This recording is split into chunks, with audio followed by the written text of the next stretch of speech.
Hello everyone, ఇదేంటో తెలుసా? దీని పేరేంటో నాకు తెలియదు, కానీ ఇది ఎలా చేసా అన్నది చెప్తాను. సగ్గుబియ్యం ఉంటాయి కదా, అవి కొంతసేపు నానబెట్టి, అంటే ఒక అరగంట నానబెట్టేసి దాంట్లో కొంచెం వాటర్ వేసి ఉడికిచ్చాను. తర్వాత కొంచెం అట్లా గంజిలా వస్తుంది కదా, అట్లా వచ్చేసిన తర్వాత ఇట్లా ఇలా వచ్చిన తర్వాత ఇంకా స్టవ్ ఆపేసి దీంట్లో కొంచెం పంచదార వేసుకొని ఇలా కలుపుకొని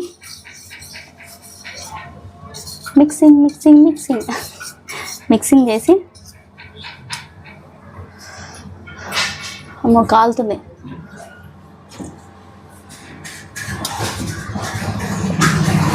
సూపర్ ఉంది. కానీ కొంచెం పంచదార తక్కువైంది. ఇప్పటికే జలుబు చేసింది, జలుబు ఇంకొంచెం ఎక్కువ చేయాలిగా. మా రిషి ఉన్న వాళ్ళకి ఇట్లాంటి ఇష్టం ఉండవు, పానీపూరీలు అట్లాంటివి అయితే ఇష్టం ఉంటుంది. నాకు ఇలా ఇష్టం.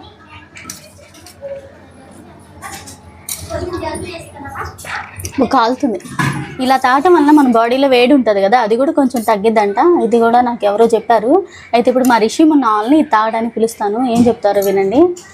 రిషి మున్నా ఇట్రా.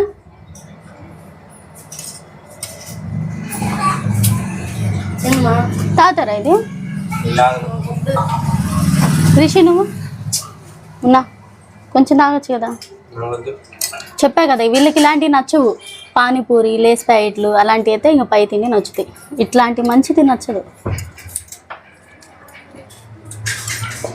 ఇది వేడి ఉన్నప్పుడు అయితే బాగుంటుంది. అంటే వేడి అంటే మరి ఇట్లా గొంతులోకి ఇలా వేసుకోగానే కాలిపోయేలా కాదు, కొంచెం గోరువెచ్చగా. నాకు ఏదైనా తినాలనిపించినా తాగాలనిపించినా ప్రెగ్నెంట్ లేడీ ఉంటారు కదా, అసలు వాళ్ళకన్నా దారుణం అనమాట. నేను అది తాగిందాక తినిందాక అసలు ఇంకా దాని మీదే కల్లో నిద్రపోతున్నా కూడా కల్లో కూడా అదే వస్తుంది. అవును, మీరు ఎప్పుడైనా ఇలా తాగారా? ఉట్టి సగ్గు బియ్యము బాయిల్ చేసి అందులో షుగర్ వేసుకొని ఎప్పుడైనా ఇట్లా తినటం? నేనైతే తాగటం అని చెప్తున్నా, కానీ ఇట్లా స్పూన్తో తింటున్నాను. ఇందాక మా రిషిగాడు ఒకటి చెప్పాడు. మా రిషిగాడికంట ఫ్రైడే కల్లా కళ్ళకలకలు అవుతుంది అంట. అదేందిరా అంటే వాళ్ళ ఫ్రెండ్కి ఎవరికో కళ్ళకలకలు అయిందంట, అందుకని నాకు కూడా అవుద్ది అని చెప్తా. వాళ్ళ ట్యూస్డే కదా, ఇవాళ వెన్స్డే కదా, ఫ్రైడే కల్లా ఇద్దంట మా వాడికి. అందుకని స్పెట్స్ పెట్టుకొని తిరుగుతున్నాడు. రిషి స్పెట్స్ ఎందుకు పెట్టా? ఇంకా రాలేదుగా నీకు?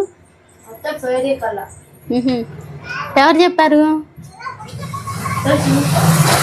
ఎట్లా తెలుసు? చూసారుగా మా వాడిని. వచ్చిన దాని గురించి కాదు, రాబోయే దాని గురించి కూడా ఆలోచించే రకాలు మా వాళ్ళు.